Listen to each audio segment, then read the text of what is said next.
they're not stealing 1 billion. They're stealing billions. So, ang gagawin nila, bumibili sila sa mga mamahaling condominium. 3-bedroom, 4-bedroom unit.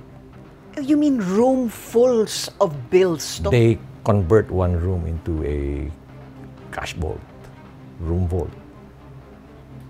Oh my gosh. Okay, I'll be cynical. May mga nanonood siguro na sinasabi, OA naman itong si Mayor. No, it's not. It's not. One particular third party na individual, sabi niya, sir, nalasing yung... Kasi sir, ako nagsaserve kay Kuan. Ako third party service provider nung isang congressman. Sabi niya, sir, nalasing. Dinala sir ako sa kwarto. Ngayon lang sir ako nakakita ng ganong kalaking kwarto. Kalaking, hindi, ganun sir ako nakakita ng ganong karaming pera sa isang kwarto. Eh, mayabang sir yung congressman na yun. Sabi niya. Meron nga dyan, ang trabaho niya, mangolekta lang eh. Alam naman nila kung sino. So, okay. Alam naman nila kung sino. Nagkukunwari na lang yung iba na wala silang kaalam-alam. Alam nila kung sino. Alam mo ba na, Lucy, na halos hindi nagamit ng mga politiko yung ninakaw nila? Unlike in the past na, hindi ba, magnanakaw sila para may magamit sila sa eleksyon, di ba? Oh. Ito, yung ninakaw nila, halos hindi nila nagamit sa eleksyon. Ha? Binulsa na lang? Buong buo yun. Ibig ko sabihin, konti lang nagastos nila. No? Kasi, nakagawa sila ng election fund eh. Di ba yung mga AIX, AKAP, di ba? TUPAD, MAIP. So mga ilang percent sa kanila ang corrupt? Kung sabi natin marami din, marami din.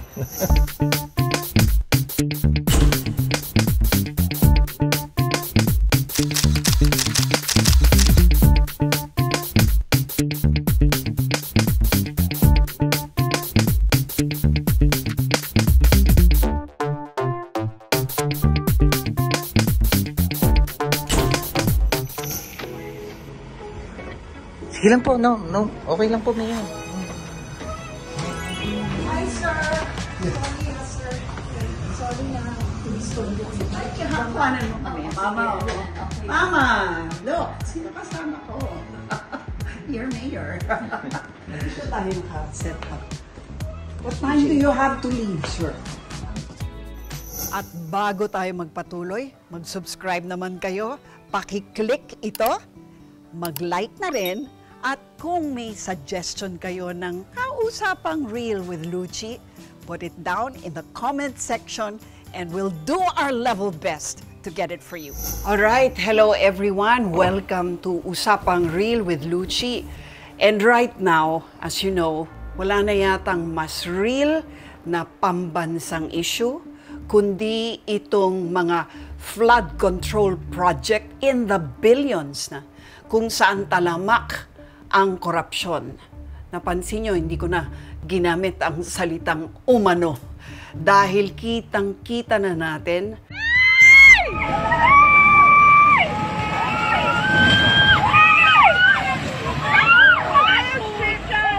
ang ebidensya dun sa mga malaampaw na dike at mga riprap, hindi ho ba? Kitang-kita naman na may korupsyon, pero hindi kita ang kalakaran at ang sistema nito. Yung dating maliliit lang na komisyon, abay ngayon, naging 40% na. Yan ang ibinunyag ng panauhin ko ngayon. Walang iba kundi ang man of the hour, si Mayor Benjamin Magalong. Good day, Mayor. Thank you for coming on such short notice. Well, good morning, Lucy. Good morning sa ating mga viewers. At una, morning thank you. Po ngayon, pero tuloy-tuloy itong vlog, ha? Yes, Okay. Maraming salamat for inviting me. Thank you for being here. Mabuti na lang nandiyan kayo para sumuporta sa amin. Napakahirap kasi itong laban natin. I remember when we started this although inumpisan ko na ito noong 2019 when I was still a mayor, nahinto lang nung pandemic. Pero tuloy-tuloy namin to. Kaya lang, parang outcast kami. Every time we talk about corruption, it's just like a broken window, di ba? Yung paradox ng broken window. Nagkalamat, pinabayaan, hanggang lumaki ng lamat. Kasi walang pumapansin. Sanay na. Yeah, Sanay na lahat. Ganun din ang nangyari dito. I remember the words of Secretary Babes na binabanggit niya sa akin. To sabi niya, natataranta na nga ako nung nalaman kong 10% nung panahon ko yung ina-address kong corruption doon. 10%, natataranta na ako. Sabi niya, talagang gumagawa ko ng parang i-address. Pero he was really surprised na lumipad na ng 25, 35, 40, depending on the type of project. That's true. Depending on the type of project. That's true. Sabi ka, ngayon, nakatuon ang atensyon natin sa mga flood control projects dahil bumaha. Yeah. Kung hindi pa bumaha, magpapatuloy pa ito, no? Pero alam din natin, sir, na actually, hindi lang naman DPWH or infrastructure ang nakawan, di ba? Alam na natin yung customs, alam na natin yung BIR.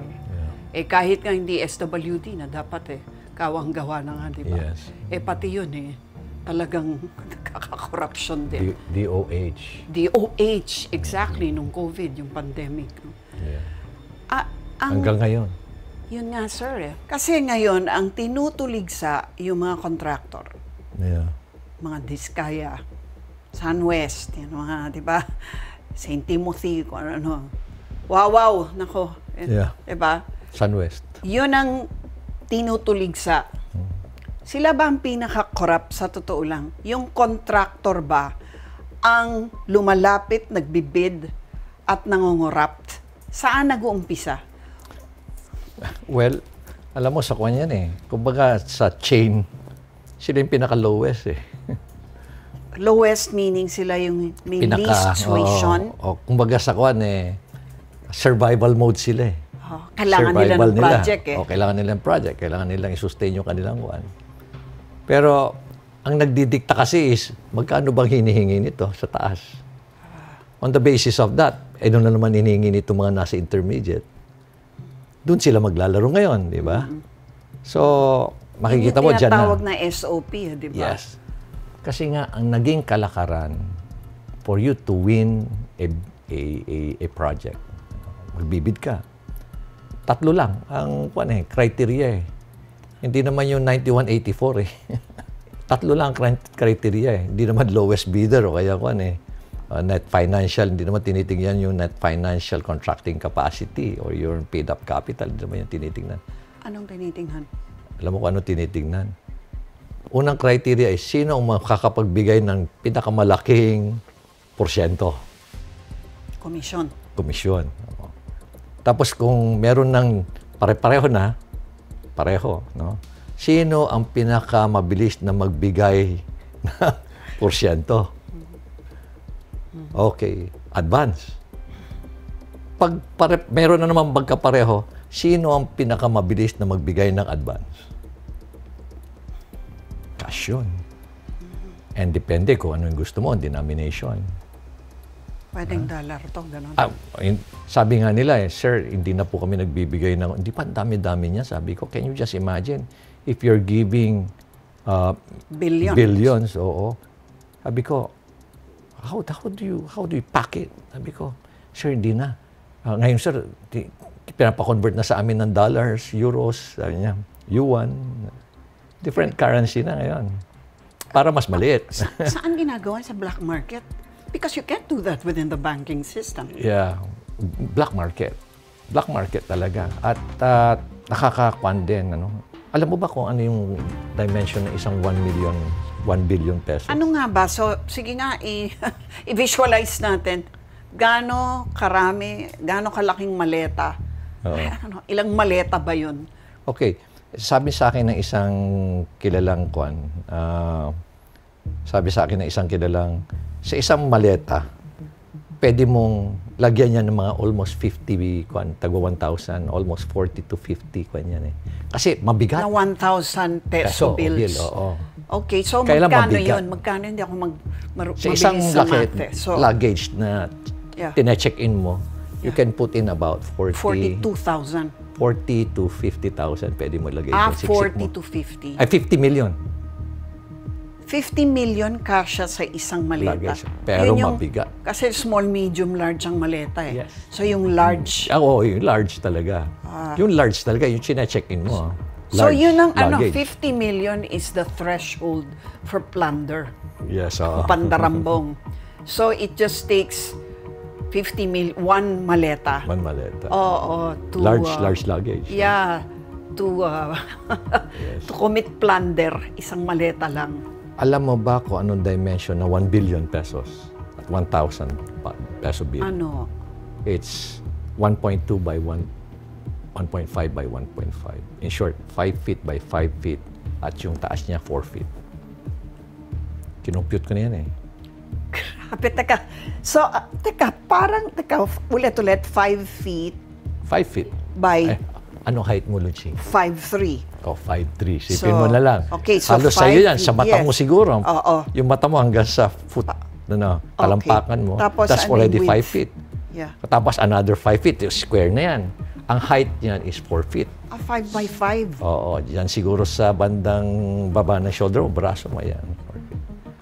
Wow, grabe. Paano kaya tinatransport yun, sir? Luggage. O sako. Sako. Yeah, halos sa vegetables, conforme kung ano yung environment doon, kung kunwari. Tapos pagtanggap nun, saan tinatago? Ah, Sa yun. bathtub? Good si point. Janet Napoles, bathtub eh. Good point. Yeah. Diba? Sabi nga ng isang kaibigan ko na, congressman, sabi niya, alam mo, Mayor Benji, nahiya na ako rito sa mga colleagues ko eh. Hindi na nga nila, alam mo ba na hindi na sila gumagamit ng cash vault?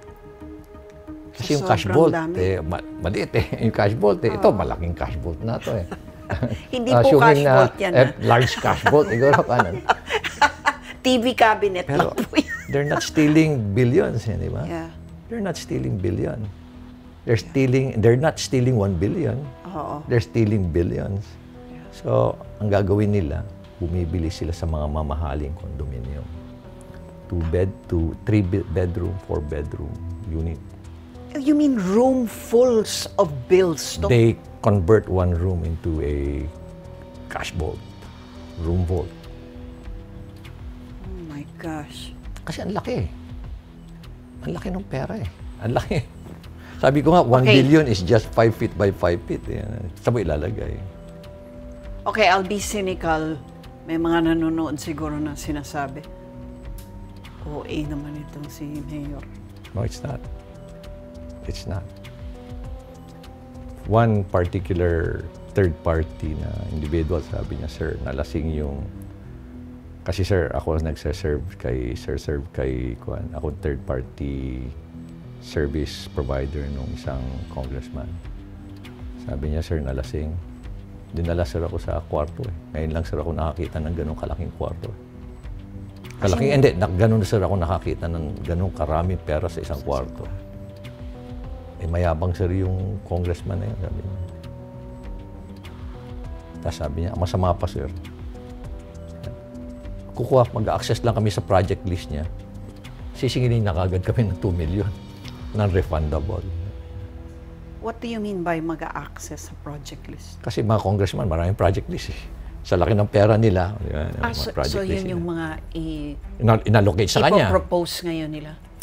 Oh, di ba nabigyan sila ng allocation? Yes. So, siyempre, gagawa sila ng project list, di ba? So nauna yung allocation bago Sa budget, mag-project. sa budget, sa Doon mga pa lang nga insertion. mali na, di ba? Kasi dapat meron ka munang project may gusto kang gawin. Yeah. Tsaka ka magbabudget, di ba? Siyempre, dapat Allocate. merong feasibility study, Oo. di ba? Yeah. Gagawin mo yan. Bakit kailangan ko to? Hindi naman ganun na nangyayari ngayon eh. Basta May listahan na. Oo. Kaya pala pare-pareho yung halaga Yes. ng mga project kahit na Yes. magkakaiba naman. Environment. So, Kaya nga nagbabayad, kung bumibili sila ng property, puro bayad nila, puro cash. cash lahat. Cash lahat. Pero this money must have come from somewhere. Hindi yun natitrace. Well, kung hindi mo ipapasok sa banking system, mahirap. No, yung contractor, saan nila kinukuha yung pera? Kasi cash eh. Eh talagang, So they will have to source it from somewhere. yes. And where else can you get that kung hindi sa banking system? Well, alam mo na, kung sila, very, very imaginative. They have a way of doing it. They have a way of doing it. Can you just imagine? Very common yun, yung nahuli, yung pinahuli ni Congressman Lebiste. Very common yun. Yung nag-o-offer yung district engineer ng pera, 20% advance. Very common yun. Okay, so that brings me to my next question, sir. So, ang pinaka-corrupt yung nasa taas. Ilan ang mga... kumbaga, so sila yung godfather, kung mafia to. Ilan kaya mga consigliere nila? Marami. Alam mo, maraming involved. Kaya nga, highly organized.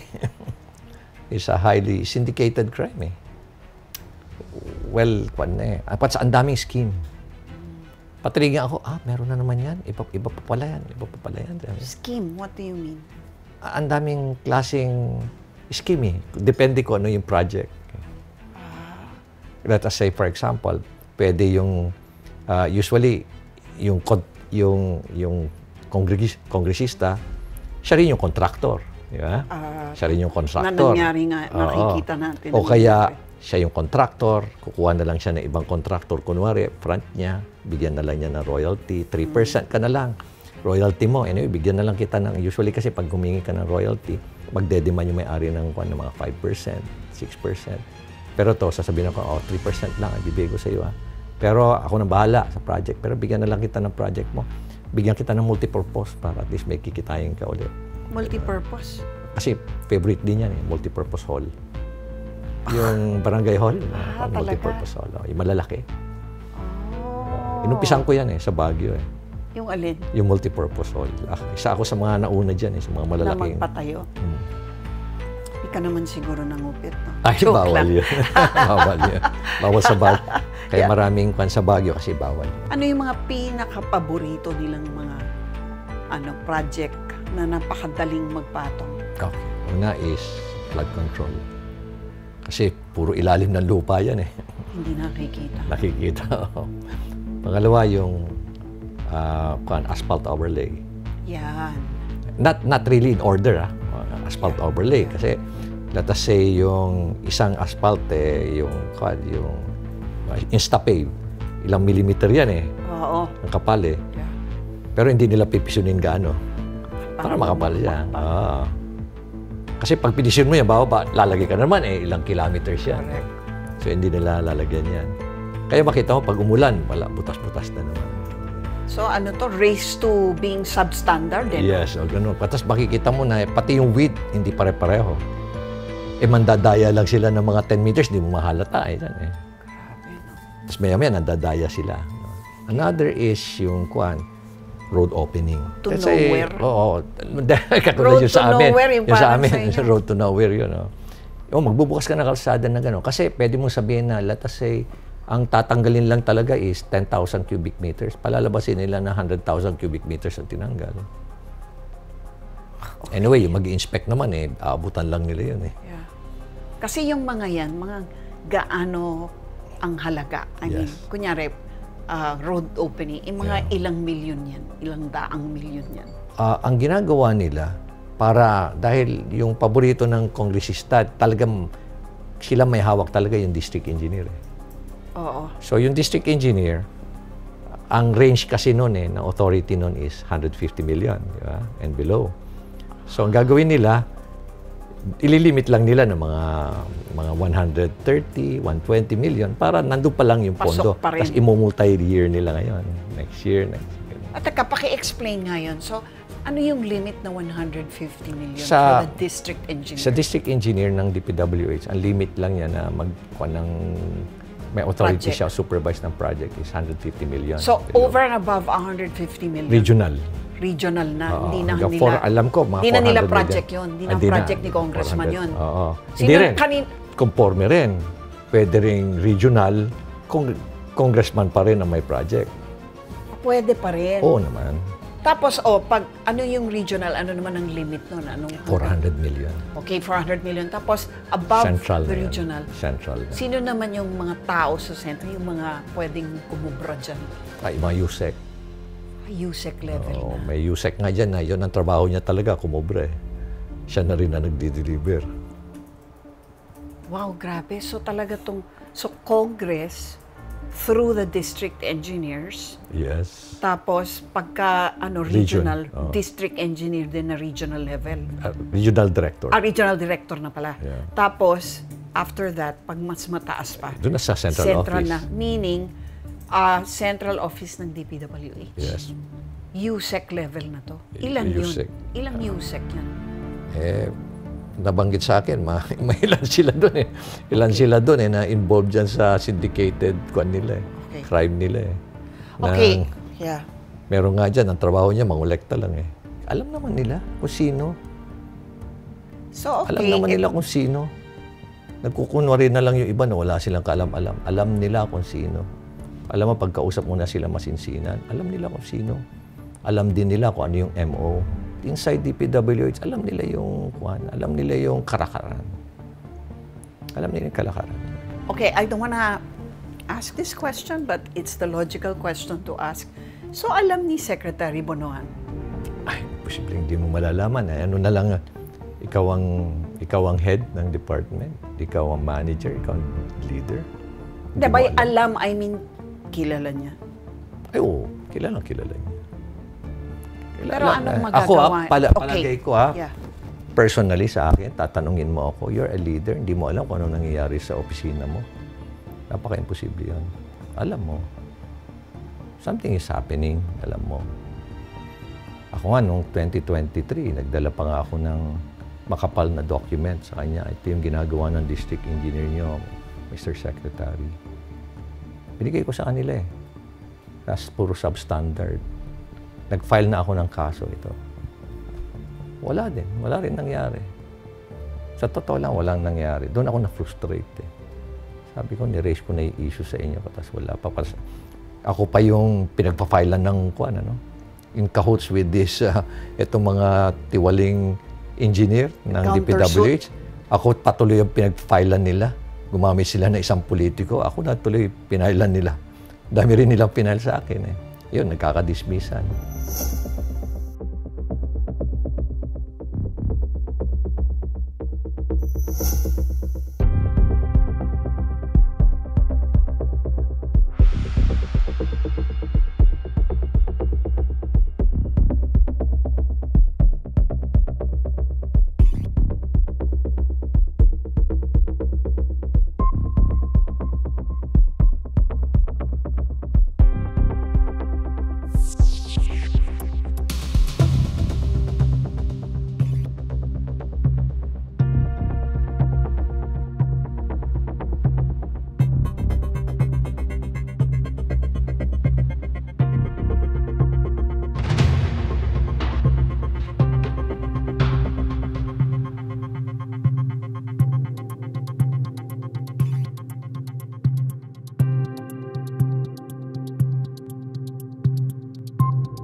So, okay, kung kayo ang DPWH Secretary na nachichismis na baka raw nga kayo ang i-appoint, no? Pero dininay nyo na yan, napanood ko eh. Yeah, So, I don't qualify. I don't qualify. Pero assuming you were the leader of DPWH and alam nyo na nangyayari to at kilala nyo, ano bang pwede niyang gawin? Kasi hindi ka naman pwedeng basta-basta na lang magtanggal ng tao, mag-memo, may due process eh. Yeah. Meron kasing civil service and security of tenure sa government. Well, first thing is you have to conduct an investigation to justify your actions. At doon sa investigation naman marami ka na makikitang ebidensya. Nag-conduct na ako ng investigation. Kayo pa hepe ng CIDG to no. Oh. So, makikita mo yan. Hindi nila maitatago yan. Makikita mo kaagad yan. Lalo-lalo ngayon na they are now very complacent. They're very complacent. Kaya nga, kita mo, nagtataguan sila ng mga dokumento. Alam mo ba na ilang beses ako nagre-request ng dokumento sa DPWH? Walang binibigay sa amin. Sabi mo nga. Tapos pagpatawag namin sila for a hearing sa City Council, hindi sila harap. Ay, binanggit ko yan kay Presidente. Binanggit ko yan. They have their own republic. They don't care. Ganun na sila ka-daring, ka-brazen. Nagulat nga ako na, ito, gumagawa kayo ng project dito sa locality namin na wala man lang kayong katok, wala kayong public engagement, wala kayong engagement sa local government. Dahil iisa lang ang sinusundan nyo, yung kongresista lang. And this is not a sentiment na sa Baguio. This is narinig nga ni Presidente dun sa isang mayor dun sa Benguet eh. Dinig na dinig niya. Sabi ko, kung naman yun, hindi naman... Anong narinig niya? Nag-complain din yung mayor eh, na wala talagang konsultahan. Nagugulat na lang na nagkakaroon ng project sa lugar nila. I am also the former Secretary General ng League of Cities. Kung talaga, common sentiment. Common sentiment. Ganun din yung Mayor's Food Good Governance. Walang konsultasyon, wala lahat. Nagugulat na lang kami na, kaninong project yan? Tapos, saan galing ang pondo? Ang sagot ba naman pera ni Kong. Ganun lang. Pera ni Kong. Yun ba yung... Ayun din ang mali sa Pilipino. Feeling nila, pera ni Gob, pera ni Mayor, pera ni Kong. Diyos ko, pera ng taong bayan yan. Yung mga taxes na binayaran ninyo. Hindi na ba kayo natututo? Kumisan ito pag-iisip ng mga kapwa natin Pilipino, baluktot din Kailangan baguhin na rin You were talking about ng maraming schemes. Yes. Okay. So, ano pa yung mga ibang schemes para kumita sila at the LGU level? Ano pa yung mga ibang paraan sana na pwede kayong ma-involve na pwera rin kayo? Itong mga cash assistance program. Yan. Yan yung laman ng budget ng 2025, yung mga ayuda na yan. Yeah. Alam mo ba na, Lucy, na halos hindi nagamit ng mga politiko yung ninakaw nila? Anong ibig sabihin? Yung ninakaw nila, halos hindi nagamit. Napunta sa kanila yung budget para sa Unlike ayuda. in the past na, hindi ba, magnanakaw sila para may magamit sila sa eleksyon, di ba? Oh. Ito, yung ninakaw nila, halos hindi nila nagamit sa eleksyon. Ha? Binulsa na lang? Buong buo yun. Ibig ko sabihin, konti lang nagastos nila doon. Kasi, nakagawa sila ng election fund Di ba yung mga AIX, AKAP, di ba? Tupad, MAIT. What Solo do you mean? nila yun. Talagang in-insert nila yun, ginawa nila yun para lang... Walang kaduda-duda yun. Nakita namin yun sa local level yun na walang transparency sa beneficiaries. Hindi binigay yun. Binigay yun. Kaya lang, instead na yung pera, di ba? Pag magbo-vote buying ka, yung ninakaw mong pera, yun ay, yung pera mo, personal money mo, yun ay bibigay mo, di ba? Sa Correct. mga tao. So kahit pa paano, may pakinabang yung mga... Diba? Pero dito, di ba nakakakuha sila ng special releases na AKAP. Katulad yan, di ba?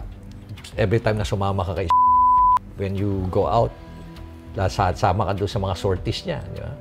When they were promoting yung bagong Pilipinas. Bawat kongresista nun gets 777, 7 million AKAP, 7 million Tupad, 7 million MAIT. That's 21 million. Kung naka-4 na beses ka sumama sa kanya, that's 84 million pesos. In the form of AKAP, yan, lahat yan. Na hindi naman naibigay nung campaign. Hindi. Itong pera na to, yan ang ginamit nila. Pinalabas nila na parang akala mo pera nila yan. So, yan ang binibigay nila, 5,000, 5,000. So, nagamit Sa yun? Tupad, nagamit yun, pero lumabas na, yun ang pinang-vote buying nila. Kasi ang fun yun di ba? Kakausapin nila, pasalamat kayo kay Kong dahil siya ang nagkuhan yan Kaya kita mo nga yung ibang mga kongresista pa nagpa-video pa di ba? Pa-video pa, dahil kay may AKAP, dahil kay nakita mo yun, yung kongresista na yun, di ba? Ilan sila na nagganon, di ba? Yun ang ginamit nila, kaya nga election fund yan Alam mo ba na they're not even willing to share. They were not. May instruction sila sa DSWD, sa DOLE na do not share yung list of beneficiaries. Kasi merong policy yun na dapat every 3 months ka lang tatanggap Hindi. Matapos iba-ibang dapat equitable, di ba? Ang distribution. So ano, kanina lang punta? Ay, yung mga supporters nila. Paulit-ulit. At yung mga hindi qualified, kunyari mga teachers, pinagbibigyan. Pati yung mga leaders. Kasi dapat poorest of the poor yung mga yun, di ba? Dapat yun. Oo. Tapos, akala mo yung AKAP. Walang kwan yun. Alam mo ba na ang AKAP, walang maayos na kwan yun? Accountability doon? Walang maayos na accounting yun. Walang programa yun. Unlike yung 4P na fund. Yes. Yun, meron yun. Yeah. May kwan yun May requirements. Merong requirement. At the same time, may assessment yun, evaluation yan. Tapos, meron talagang monitoring system. Right. Anong nangyari na rito? Nag-graduate ba siya? Yes. Bakit? Nag-aral ba yung anak mo? Baka ginamit mo lang sa mahjong or sa... Ay, matindi diba? Kasi nag-meet kami doon Yes. Regular ang meeting doon. Tinitingnan sino na nag-graduate. Anong impact? Pero itong mga IX, mga AKAP... Wala. As in, arbitrary kahit kanino? Hindi nga arbitrary. Mabuti pa arbitrary, baka very pa mabigyan na talagang deserving. Yung qualified Ito dito, listahan talaga ng supporters. Tapos, walang sharing of walang transparency. Sino ang nabigyan? Kami nga sa city, okay, bigay namin. We're willing. LGU, we're willing to share our list. Nasa yung listahan nyo, wag. Ang instruction sa ang instruction wag. Kaya nga, kuminsan na-frustrate yung DSWD. They want it to be transparent, pero may instruction na wag. Ginamit sila Kaya nga nalomora lang alam mo, one of the very professional na department yan, DSWD. Talagang sila talaga yan. Dedicated, very committed ang mga field personnel yan. Pero pati sila na-frustrate na ginamit sila. At yung ibang regional director naman, nagpagamit din. Okay, pero sabi ni Richard Gomez, I'm sure you know na tinira ka ni Congressman Goma na ayusin mo muna yung Baguio bago ka mag-akusa ng mga kongresista. And I'm sure he's just one of many critics judging you by your own performance in government. Anong sagot mo sa kanila?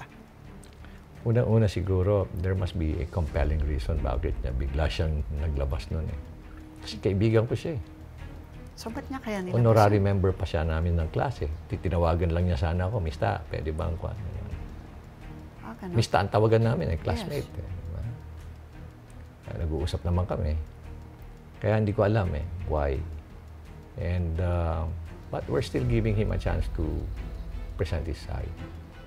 Pangalawa, yung mga binanggit niya air quality. Meron kaming data di ba? Smart city kami. Every day we collect data from our sensors. In fact, naging pilot area pa nga kami, di ba? Nung dinevelop na air quality monitoring system ng AIM, UP, at DOST. Makikita mo doon yung improved quality doon, significant. Diba? Paano namin, ngayon, may traffic pa rin dahil talagang sobra ang sasakyan dahil ang dami umaakit sa Baguio. Pero at least gumagalaw, hindi na nagkakaroon dati ng gridlock. Tapos yung sinasabi niya na waste management. Kami nga yung pilot area ngayon ng circular economy ng United Nations Development Program dahil nakikita nga nila yung namin, how innovative you are. Although hindi mo mabibigla yan because it's a program, kaya talagang may mga 3 portfolios kami dyan na ginagamit ngayon. So, may mga programa kami. Kaya nalulungkot ako bakit.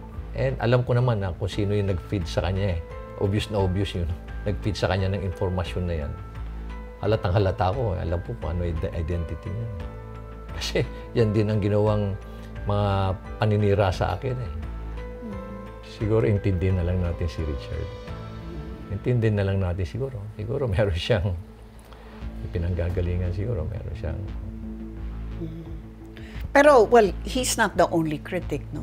si Congressman Abante, hinahamon kang mag-name names. Huwag Yeah. kang basta lang nagsasalita dyan at tinuturo mo mga lahat ng congressman. They feel offended that you always refer to congressmen as the one who took the money. Alam mo, Luchi, ilang beses ko naman binanggit na marami tayong mga congressman dyan o congresswomen na talagang matitino. Nafu-frustrate nga, they communicate with me. Sinasabi nila sa akin yung frustration nila. So hindi mo nila lahat. Hindi ko nilalat, ilang beses na yan. So mga ilang percent sa kanila ang corrupt? Kung sinabi natin marami din. Kasi 300, di ba sila? 300 plus, right? Wag na lang natin banggitin yung percentage.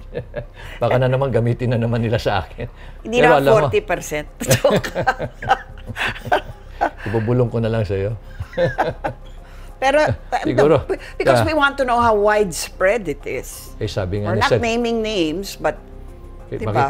Makita mo nga, sinabi ni Senator Lacson, 67 ang certified na contractor dyan.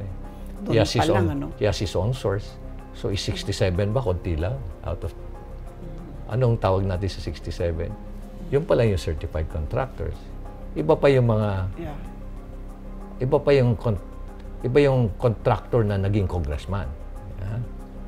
Kasi mukhang ang isa sa qualification ngayon para manalo kang congressman, kailangan contractor ka.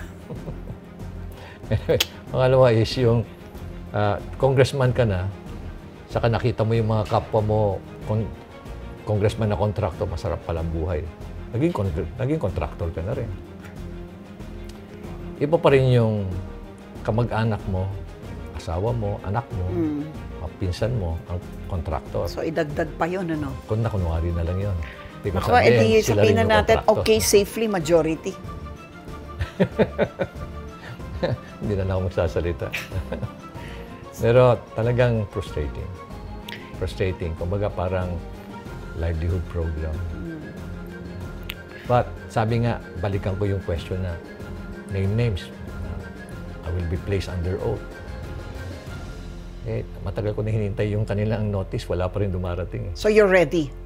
Ay, ilang beses ko na sinabi nga na I will appear. Pero hindi ka tinatawag? Wala akong natatanggap. Hanggang ngayon? Yes, wala akong natatanggap na notice. And when I was asked in several occasions, in different interviews, lagi ko sinasabi na I will attend. Attend talaga ako. So ayan, naririnig naman na nila. Attend talaga ako. Due respect sa kanila, attend talaga ako. Matanong lang kita dahil parang marami nga talaga ang Pinoy na nagsasabi na parang tamang papago rito, napaka-hopeless na nito. Kayo nga mismo sa movement of good governance where you're convener, di ba? Out of the 200 plus, 1,500 mayors, 200 plus lang yata yung nag-join, di ba? Yeah. And nasabi mo nga dun sa interview with Jessica Soho na takot kasi na baka masarahan ng gripo. Yeah. Sinong magsasara ng gripo? Well, siguro yung mga congressman nila. Pag nalaman nila na sumama kay Mayor Magalong, ay di wala kayong pondo. Wala rin naman sila yung tatakot nakukuha di ba? Sabi nyo, sa kalakaran ngayon, yung LGU halos wala naman ng magawa. Binabagsakan din sila ng project. Okay. Binabagsakan so din yung sila mga cooperative sa kanila. So, ang ibig sabihin, ang pondo, hindi na ibibigay, except for the NTA, na ibibigay sa kanila. NTA? No? Pero all other else, dadaan yan sa mga lawmakers. Ano yung NTA? National Tax Allocation. Yan yung yung IRA. IRA dati. Yes. Pero naging National Tax NTA Allocation na. Nag-upisa yan during the Garcia Mandanas ruling. NTA na ang tawag doon. Nakakahingi sila sa congressman. Kung baka pwede mo pondohan ito. Pag nalaman nilang nag-join sila sa Mayors for Good Governance at yung congressman na yun, hindi naman align sa good governance principle, talagang mawawala. Meron nga isang probinsya dyan na wala Maraming gustong mayor na sumama, pero sila mismo nagsasabi sa amin na baka mawalan kami ng gripo. Ay tubig sa gripo. Kaya hindi muna kami sasama, mayor, pero we support you. In spirit na lang sila. Yes. How do you also operationalize it so that graft and corruption is recognized as a major threat and will require major drastic action to address it. Is that even possible? It's possible. It's How? possible. How do you operationalize? Yun na naman yung Well, word. First is raising awareness. Di pa ba tayo aware? Di pa ba tayo aware sa corruption? Grabing alam na namin. Binulgar mo na nga 40%. Sabihin ko sa iyo na, Juan, it's easily said than done. Last year, there was a survey. I think that was Pulse Asia or SWS. I think SWS.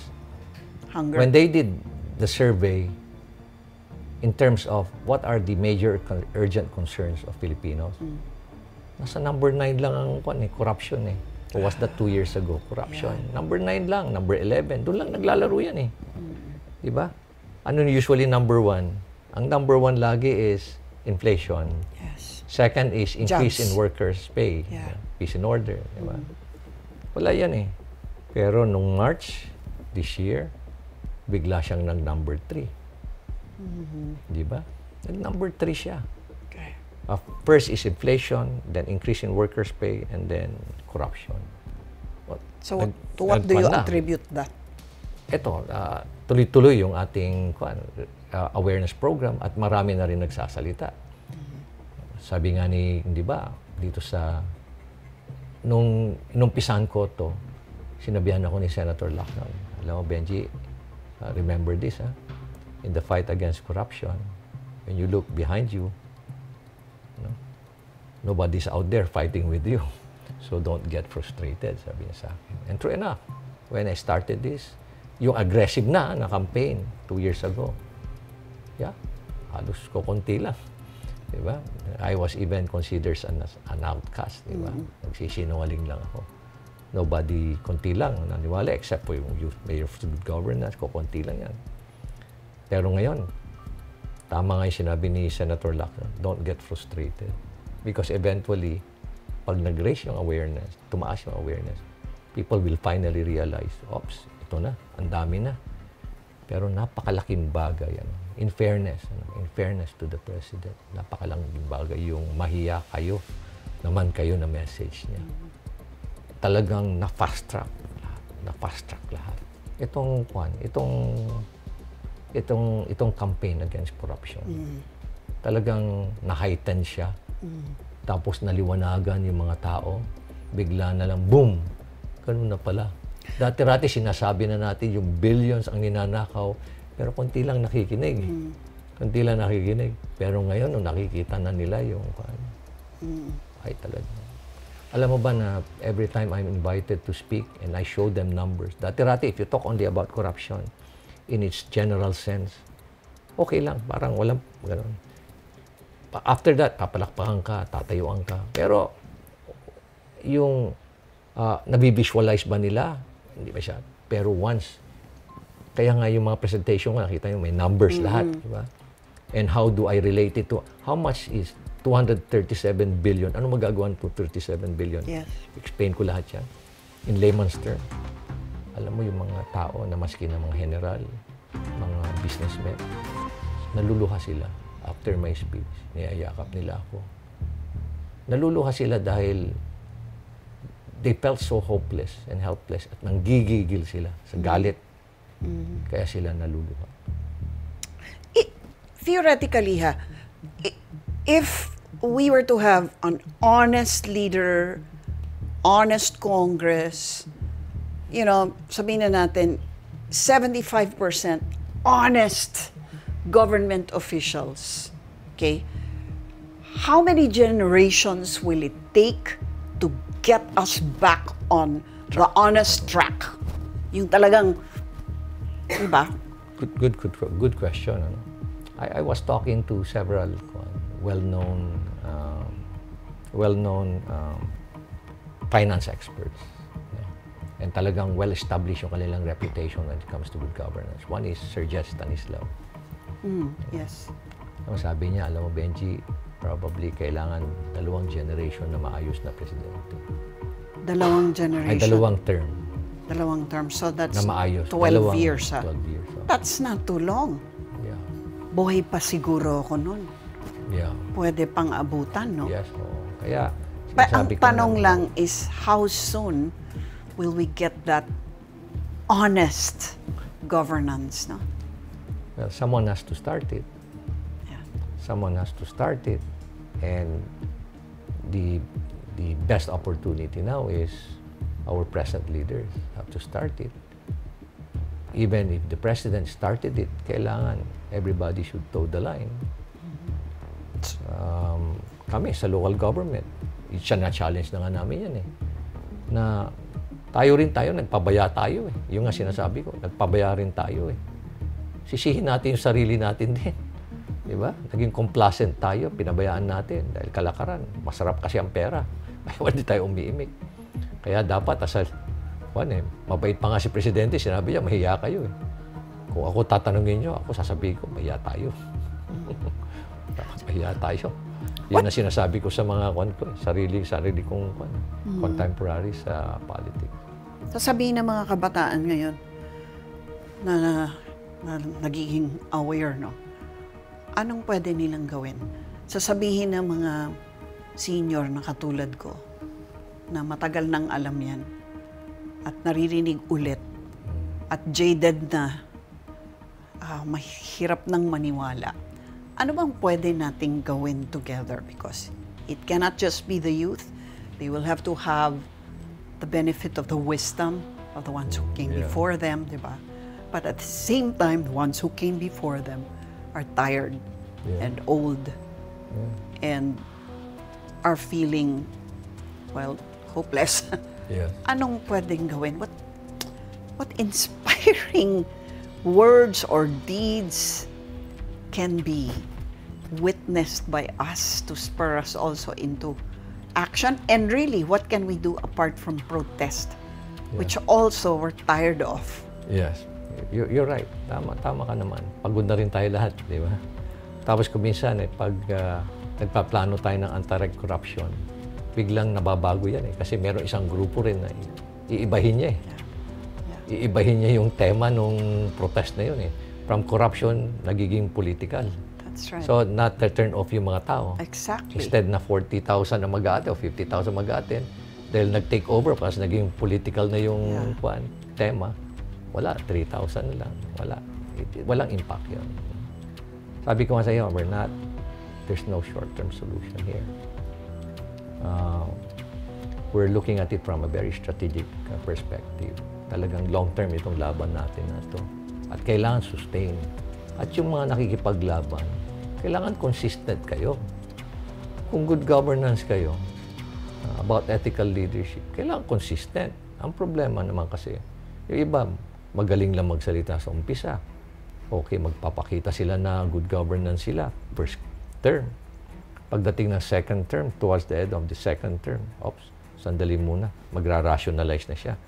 Naghirap naman na ako for the past 4 years. Ako naman. Baka pwedeng kumurot naman ako ng konti, di ba? How have we remained this quiet for so long? Is it part of the culture that, di ba na resilient tayo, okay lang? Damage na ba yung culture na pagka mag-anak natin, hindi natin nire-report?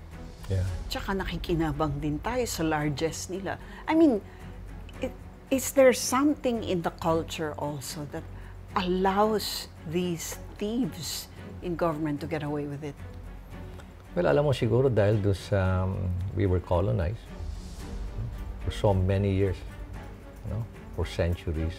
Siguro, naging culture natin na subservient tayo eh. Classic case na lang. Di ba pagpasok sa isang convention hall, di ba? Tingnan mo yung mga puti, maski na puti. Pagpunta doon, uupo sa harapan. Di ba? Wala. Tapos, maski na kumisan, pag nagkaroon ng discussion, pagpapakinggan mo yung kanilang mga sinasabi, kumisan, hindi ko maintindihan. Pero confident sila. Na nandun sila, uupo sila sa harapan, magsasalita sila. Tingnan mo yung Pilipino, pagpunta, saan upo? Sa likod. Doon pa lang, wala na kayong confidence sa sarili nyo. Tapos, every time na paupuin mo siya na, Pwede pang i-occupy niyo yung front seat para mas maganda yung discussion natin. Tingin na pa sila. Tingin na pa. Mag-uutos pa ng iba. Kayo na. Bakit hindi na lang siya pupunta na uupo sa front seat? Doon pala makikita mo talaga na subservient talaga. So you think that subservience and not humility as taught No, it's not. in the Bible? I mean, di ba? Don't take the, di ba, the seats of honor, sabi. Dapat may confidence, yung level of confidence dapat mataas. Tsaka yung parang pantay-pantay yung tingin. Yeah. Parang may inferiority complex, no? I think you said the word. Yeah. Exactly. Yun, meron tayong ganun, Pilipino. Lalo na pagka congressman to eh. Ganun Diba? tayo. Masyado tayong subservient sa authority na maski na mali nakikita natin, we don't question it. Siguro yun ang kailangan matutunan ng Pilipino. Na dapat malakas ang loob natin na to challenge the status quo. So true. I love that. To challenge the status quo. Saan man nanggagaling nga yung tapang mo dahil sundalo ka? Good question, ano? Ako kasi I was trained probably to always look at the bigger picture. And nakikita ko 10 years from now, if I'm not going to do anything about it now, ngayon na nasa position ako of influence, then finally makita ko na, kasi I always read yung yung what happened to Venezuela experience. Ayoko mangyari ito sa mga anak ko, sa mga apo ko. Ayoko mangyari ito sa kanila. Ano na lang yung hirap natin na ginagawa ngayon? Kung ganun din lang patutunguhan natin. So, sabi ko sa sarili ko, I need to do something about it. Maski na maliit. Maliit. But at least, 10 years from now, kung sakaling di man lang ako naging successful, at least I won't be experiencing yung tinatawag nating regret. Sabi nga nila, regret is probably one of the most painful emotions, human emotions. I don't want to experience that. Kahit pa paano masabi ko sa sarili ko, I did something, pero I lost. Kaya, we're not giving up. We were going to sustain the effort. Maski na it's extremely challenging and dangerous. Pero, we just simply have to do what we have to do. Sir, salamat po. Sir, maraming salamat. Talaga. We will pray for you, sir. Abangan namin ang ano mo, sir.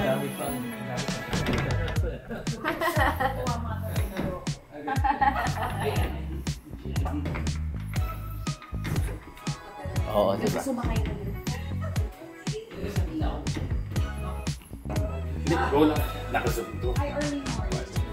Sir, thank you. Thank you po.